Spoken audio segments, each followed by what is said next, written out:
إن أريد إلا الإصلاح ما استطعت وما توفيقي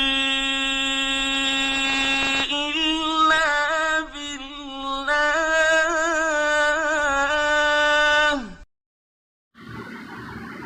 اسی پر حکمت کتاب میں سے سورہ حج کی آیہ مبارکہ 37 بات ترجمہ تلاوت کی ہے۔ گزشتہ خطبہ جمعۃ المبارک کا خلاصہ یہ ہے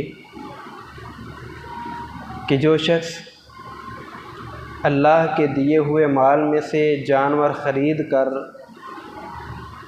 عید الاضحیٰ کے موقع پر ذبح کرتا ہے، ایسے شخص کے لیے ضروری ہے کہ وہ یہ عمل کرنے سے پہلے اپنی نیت خالص کر لے، اپنا عقیدہ توحید والا بنا لے، سیدنا ابراہیم علیہ السلام کی سیرت اپنا کر زندگی گزارے،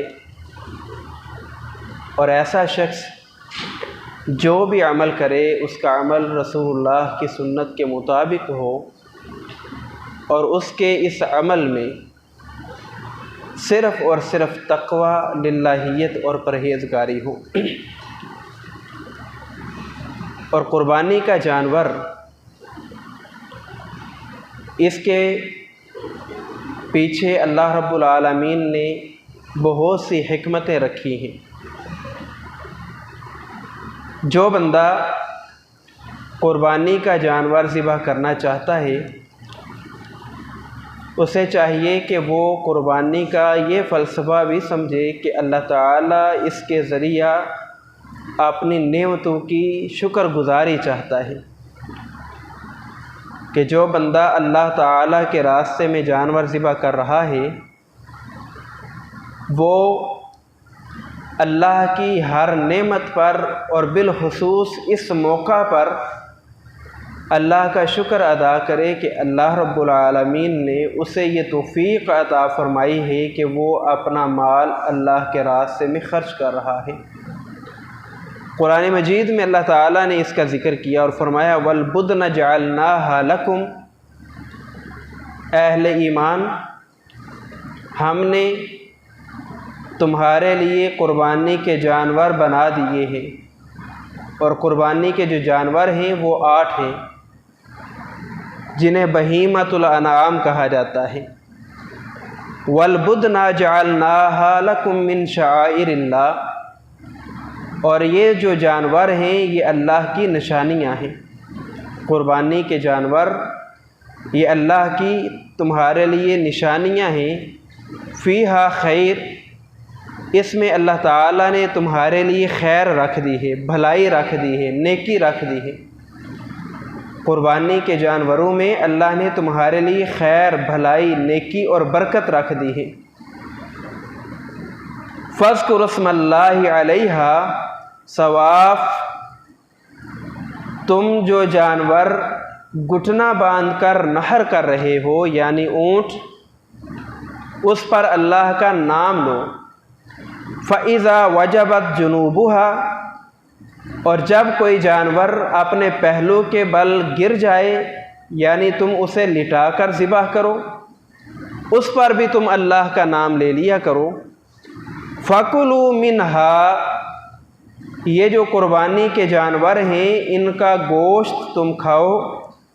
وَأَطْعِمُوا الْقَانِعَ وَالْمُعْتَرَّ، جو قناعت کرنے والا ہے اسے بھی قربانی کا گوشت کھلاؤ، اور جو مستحق ہے، جس کی قربانی نہیں، جو مسکین ہے، جو غریب ہے، جو قربانی ذبح نہیں کر سکتا، اسے بھی اپنے جانوروں کا گوشت کھلاؤ۔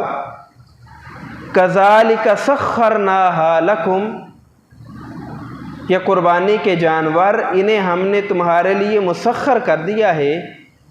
لعلکم تشکرون، تاکہ تم اللہ کی اس نعمت پر اللہ کا شکر ادا کر لو۔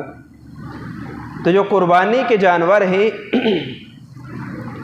ان کو ذبح کرنا، ان کو اپنے گھر میں رکھنا، فیہا خیر، اس میں اس بندے کے لیے خیر ہے، بھلائی ہے جو قربانی کے جانور ذبح کر رہا ہے، خرید رہا ہے، ان کی خدمت کر رہا ہے، اور ان کی خدمت پر، قربانی کے جانوروں کا گوشت کھانے کھلانے پر، اللہ کی اس نشانی کو مکمل کرنے پر اللہ تعالیٰ نے شکر ادا کرنے کا حکم دیا ہے، لعلکم تشکرون، تاکہ تم اللہ کا شکر کرنے والے بن جاؤ۔ اور جب ہم اس نعمت کو سیدنا ابراہیم علیہ السلام کے ساتھ جوڑتے ہیں تو قرآن مجید میں اللہ تعالیٰ نے ابراہیم علیہ السلام کا ذکر کیا اور فرمایا کہ شاکرا لانعمہ اجتباہ وہداہ الی صراط مستقیم، کہ لوگوں ابراہیم علیہ السلام کی سیرت کا ہر پہلو تمہارے لیے مشعل راہ ہے۔ شاکرا لانعمہ، ابراہیم علیہ السلام پر اللہ نے جتنے بھی انعام کیے تھے، شاکرا، وہ اللہ کے شکر گزار بندے تھے، ہر نعمت پر اللہ کا شکر ادا کرنے والے تھے۔ اجتباہ، ان کی اسی صفت کی وجہ سے اللہ نے انہیں اپنا برگزیدہ بندہ بنا لیا تھا۔ وہداہ الی صراط مستقیم، اور ابراہیم علیہ السلام وہ صراط مستقیم پر زندگی گزار رہے تھے۔ تو اللہ رب العالمین کا شکر اہل ایمان کو اس نعمت کی ادائیگی پر ادا کرنے کا اللہ رب العالمین نے حکم دیا ہے۔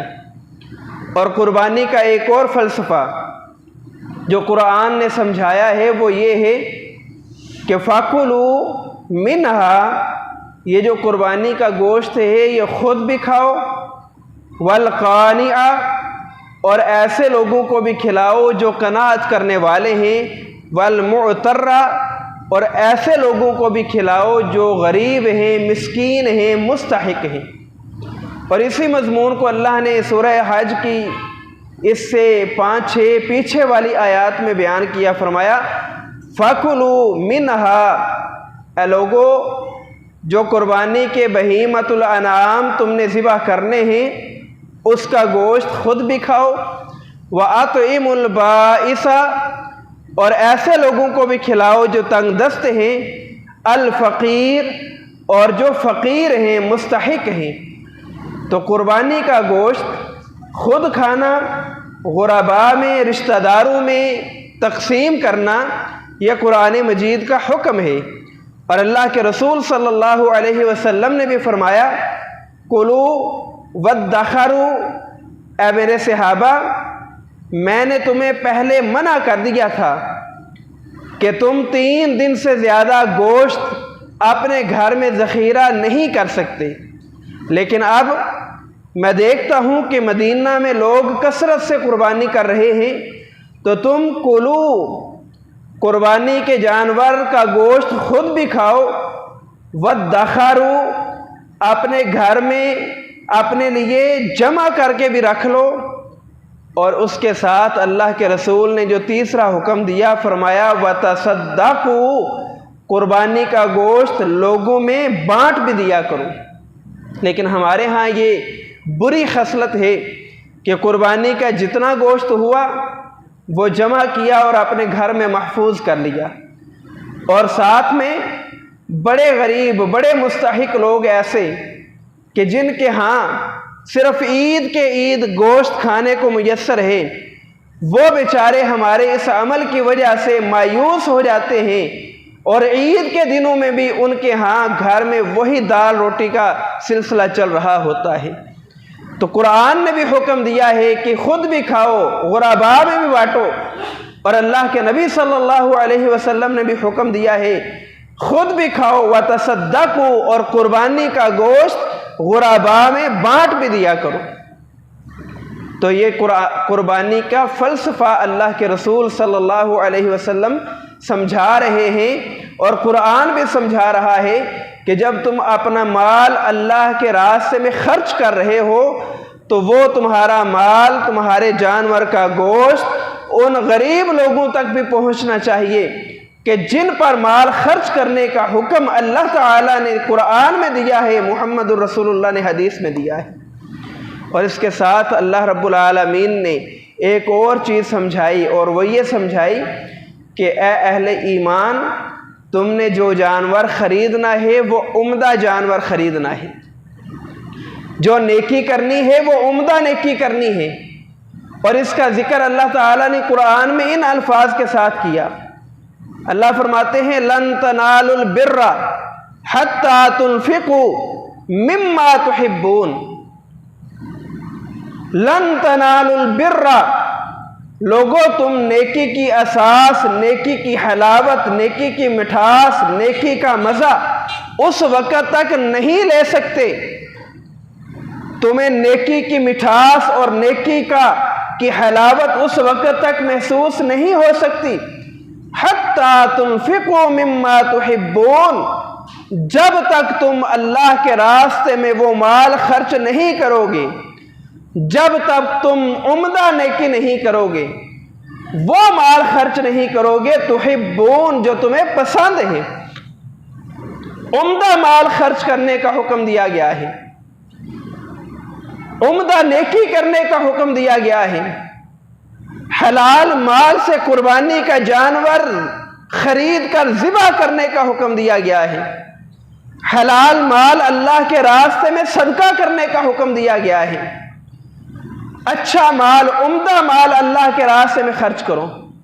اور جب یہ آیہ مبارکہ حضرت ابو طلحہ انصاری رضی اللہ عنہ کو معلوم ہوئی، رسول اللہ صلی اللہ علیہ وسلم کے پاس آئے اور کہا اللہ کے نبی، میرا یہ مسجد نبوی کے سامنے والا باغ آپ جانتے ہیں کہ کتنا عمدہ باغ ہے، کتنا میٹھا پھل ہے، اور کس قدر یہ پھل سے لدا ہوا ہوتا ہے۔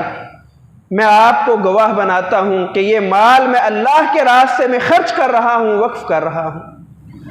تو عمدہ مال دے کر اللہ کے راستے میں عمدہ جانور خریدنا، اس کا حکم اللہ نے قرآن مجید میں دیا ہے۔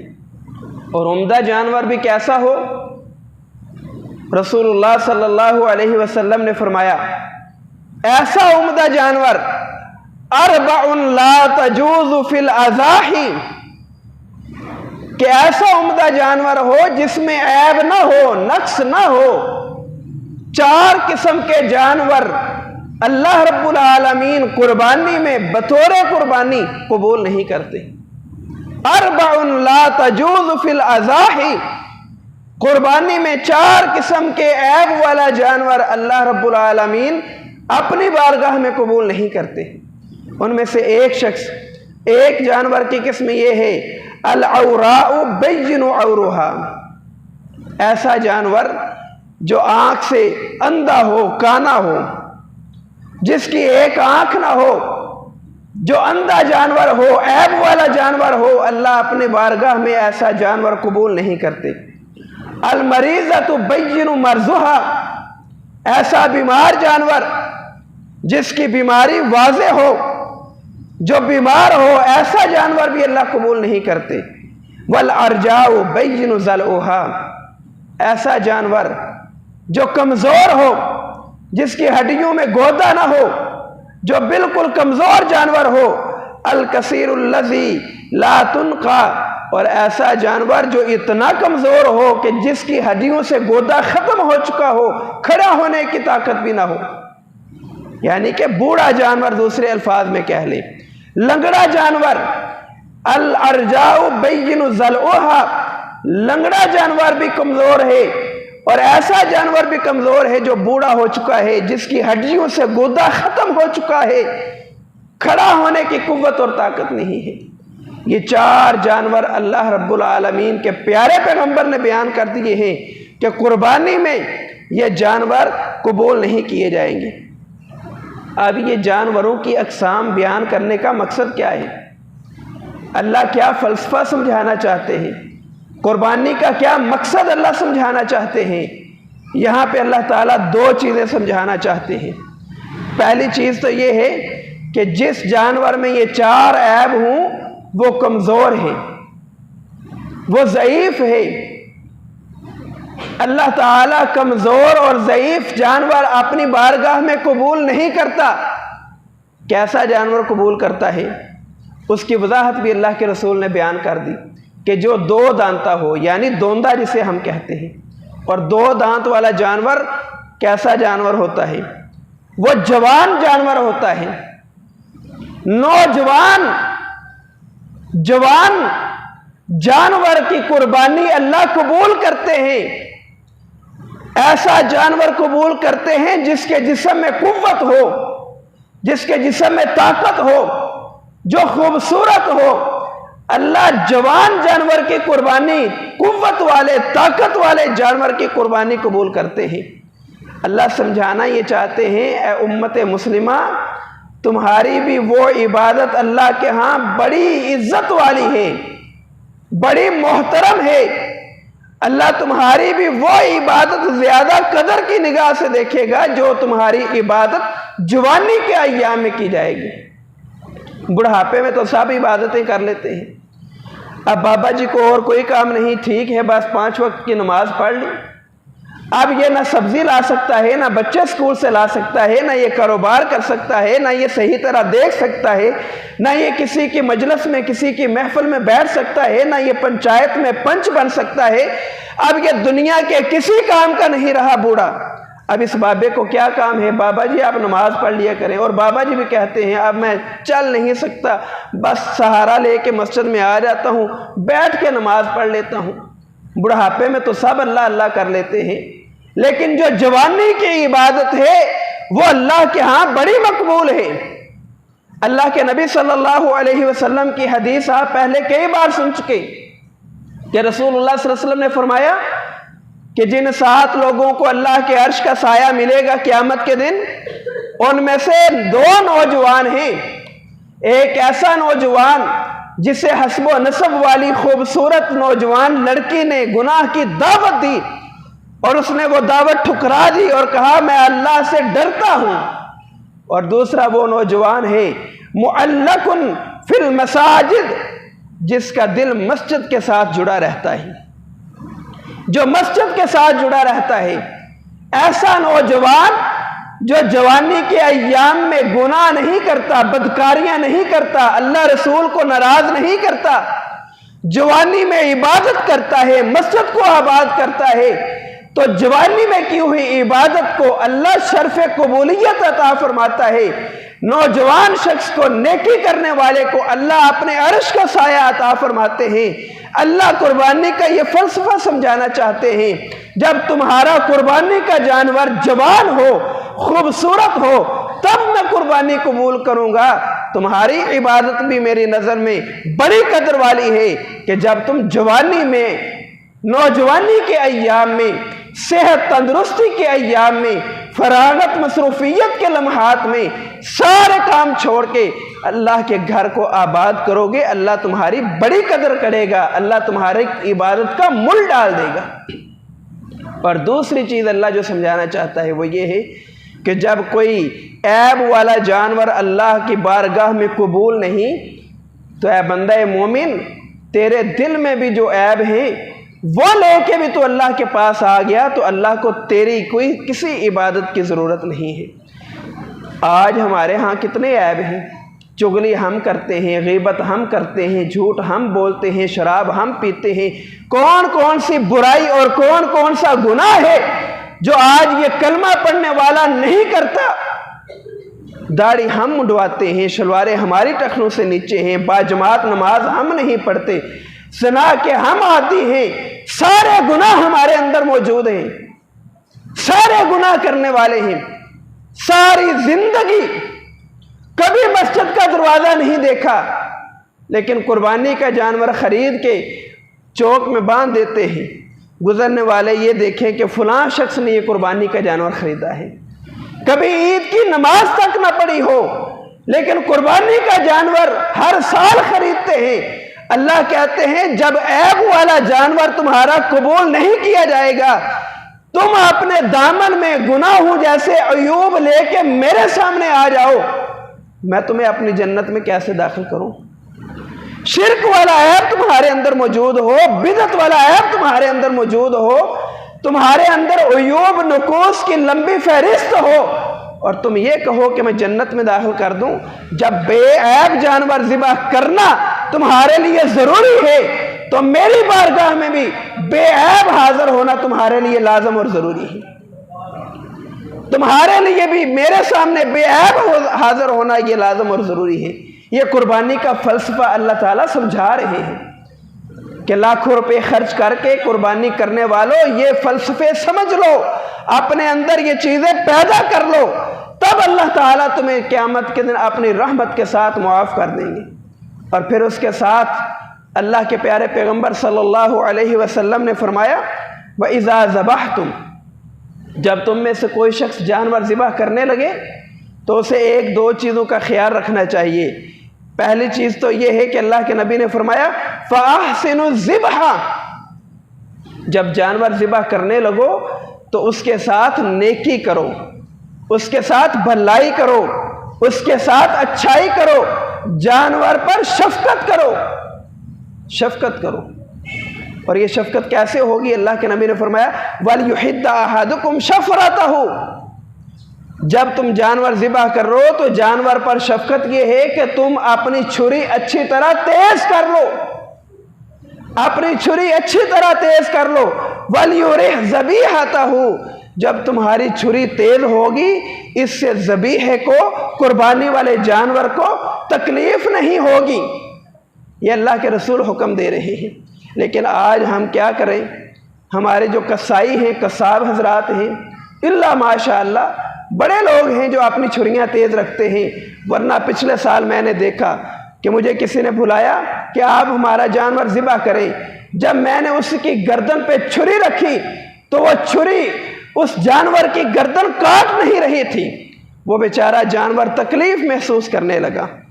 تو جب بھی کوئی شخص قربانی کا جانور ذبح کرنے لگے، اللہ کے رسول کی حدیث ہے کہ اسے چاہیے کہ وہ اپنی چھری تیز کر لے تاکہ قربانی والے جانور کو تکلیف نہ ہو، اسے مشقت نہ اٹھانی پڑے۔ جانور پر اتنی شفقت کرنے کا حکم اللہ کے رسول دے رہے ہیں، کیا ہم اپنے رشتہ داروں کے ساتھ شفقت کرتے ہیں؟ ہمارا گھروں میں رویہ دوستوں کے ساتھ، رشتہ داروں کے ساتھ، محلے والوں کے ساتھ کیسا ہے؟ ہمارے رویے میں شفقت ہے، نرمی ہے، یا ہمارے الفاظ سے نفرت ٹپک رہی ہوتی ہے؟ یہ قربانی کا فلسفہ اللہ کے رسول سمجھا رہے ہیں۔ اور پھر اس کے ساتھ ہی اللہ کے نبی علیہ السلام نے ایک اور بات بتائی ہے جسے ہم بس سن کے عمل نہیں کرتے ہیں، گزر جاتے ہیں۔ اور وہ بات کیا ہے؟ وہ بات بڑی اہمیت کی حامل ہے۔ اللہ کے نبی صلی اللہ علیہ وسلم نے فرمایا اذا رأیتم حلال ذی الحج، جب تم ذی الحج کا چاند دیکھ لو، ذی الحج کا چاند طلوع ہونے میں ابھی کچھ دن باقی ہیں، اللہ کے رسول نے فرمایا اذا رأیتم ہلال ذی الحج، جب ذی الحج کا چاند طلوع ہو جائے تم دیکھ لو کہ آج ذی الحج کا چاند طلوع ہو چکا ہے، پھر کیا کرنا ہے؟